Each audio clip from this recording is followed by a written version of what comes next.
Assalamualaikum warahmatullahi wabarakatuh. Kami daripada kumpulan 3 dari Tutorial B. Pada minggu ini kami akan membentangkan mengenai perkahwinan tanpa izin mahkamah, kesannya dari sudut undang-undang dan syariat. Berikut adalah senarai nama ahli kumpulan kami yang terdiri daripada saya, iaitu Haziq Imran bin Cik Khalid, seterusnya Luqman Ikmal bin Mak Razali dan juga Aiman Khoyum bin Anas Adlan. Perkahwinan merupakan sebuah tuntutan dalam Islam yang telah diletakkan oleh Allah Subhanahu Wa Taala. Namun, terdapat sebuah isu yang berlaku mengenai perkahwinan ini, iaitu perkahwinan tanpa izin mahkamah. Perkahwinan tanpa izin mahkamah ini bukanlah perkara baharu yang terjadi dalam kalangan masyarakat di negara ini. Menurut Nur Salwani pada tahun 2015, perkahwinan tanpa izin ini kerap berlaku dalam kalangan masyarakat yang tergolong dalam pasangan muda yang hanya ingin memenuhi tuntutan nafsu dan tidak mempunyai pengetahuan mengenai hukum hakam kekeluargaan dan undang-undang kekeluargaan Islam. Disebabkan perkara tersebut, mereka mencari jalan pintas untuk melangsungkan perkahwinan supaya tidak bertentangan dengan ajaran agama sehingga boleh menyebabkan berlakunya zina atau sebagainya. Di Malaysia, sebuah perkahwinan yang pada dasarnya mendapat kebenaran syarak belum tentu menepati undang-undang atau enakmen yang telah ditetapkan. Sebagai contoh, perkahwinan yang dilangsungkan di sepadan iaitu Selatan Thailand yang menggunakan khidmat wali hakim yang bertauliah. Perkahwinan di sepadan ini jika mengikut hukum adalah sah, namun tidak menepati undang-undang yang telah ditetapkan mengikut Undang-Undang Keluarga Islam di Malaysia.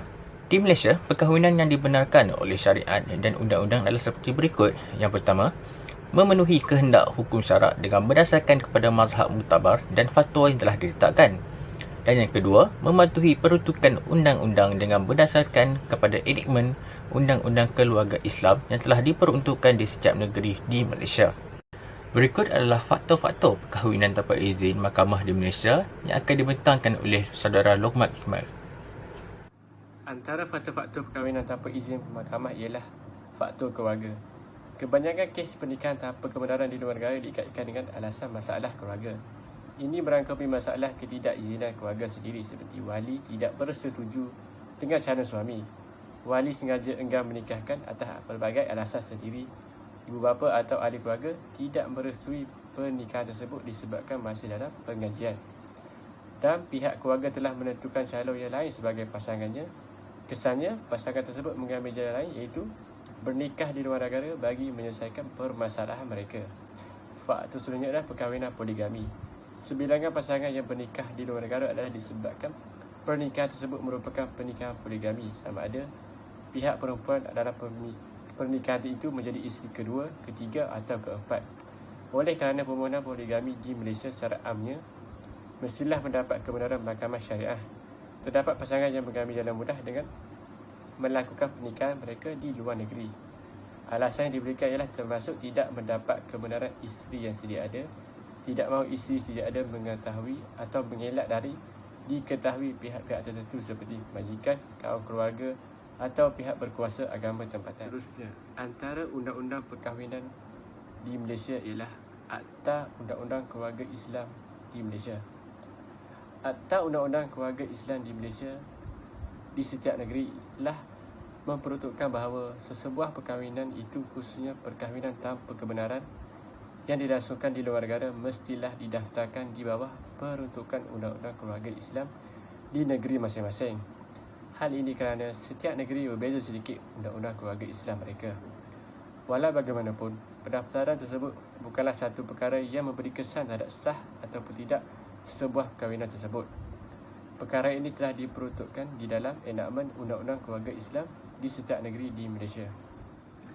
Berdasarkan peruntukan tersebut, dapat difahami bahawa pendaftaran perkahwinan tanpa kebenaran hanya merupakan suatu keperluan dalam undang-undang ataupun sebagai bukti terhadap sebuah perkahwinan yang telah berlaku.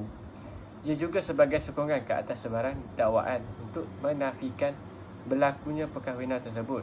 Walau bagaimanapun, perkahwinan ini akan tetap sah di sisi hukum syarak walaupun perkahwinan itu tidak didaftarkan di mahkamah.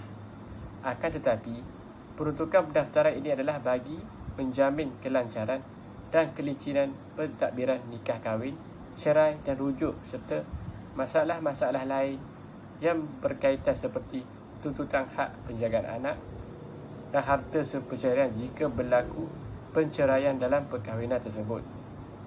Secara keseluruhan, dapatlah dikatakan bahawa setiap perkahwinan yang dilaksanakan tanpa kebenaran selama ada perkahwinan kali pertama atau perkahwinan poligami mestilah didaftarkan di mahkamah mengikut peruntukan Undang-Undang Keluarga Islam di setiap negeri. Akhir sekali adalah kesan-kesan perkahwinan tanpa izin mahkamah. Pihak mahkamah perlu bertanggungjawab terhadap kes-kes perkahwinan tanpa kebenaran atau izin dengan menjalankan siasatan apabila mendapati sebuah pasangan yang berkahwin tanpa mengikut Undang-Undang Perkahwinan Islam ingin mendaftar semula perkahwinan mereka. Tujuan siasatan dijalankan bukanlah untuk memalukan pasangan tersebut tetapi untuk mengesahkan perkahwinan mereka sah atau tidak di sisi hukum syarak. Terdapat beberapa kesan-kesan perkahwinan tanpa izin mahkamah dari sudut undang-undang dan syariat. Kesan yang pertama perkahwinan tanpa izin mahkamah adalah daripada segi undang-undang. Enactment undang-undang kekeluargaan diwujudkan pada setiap negeri yang bertujuan untuk menjaga kemaslahatan umat manusia dalam urusan kehidupan berkeluarga dan bermasyarakat.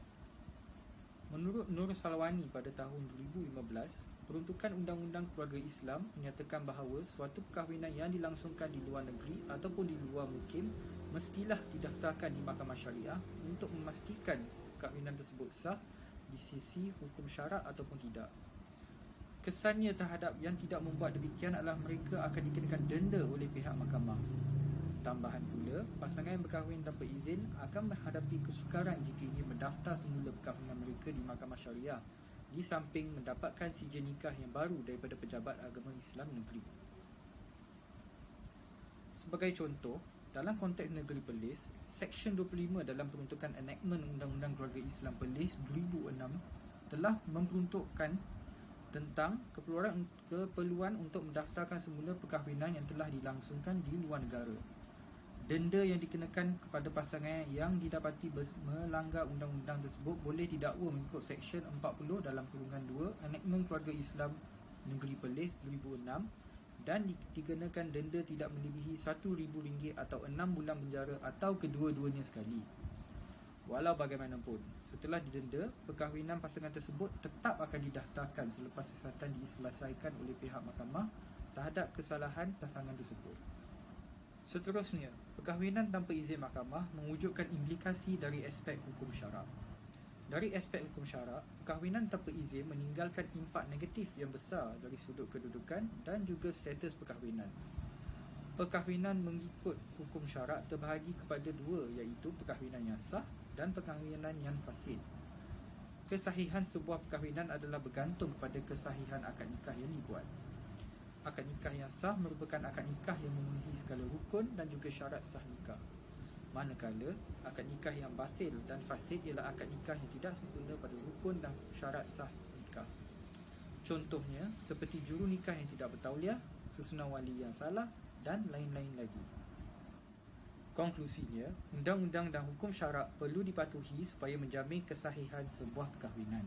Namun demikian, ia mesti diingatkan bahawa tidak semestinya perkahwinan tanpa kebenaran itu tidak sah kerana ianya mungkin telah memenuhi kehendak syarak.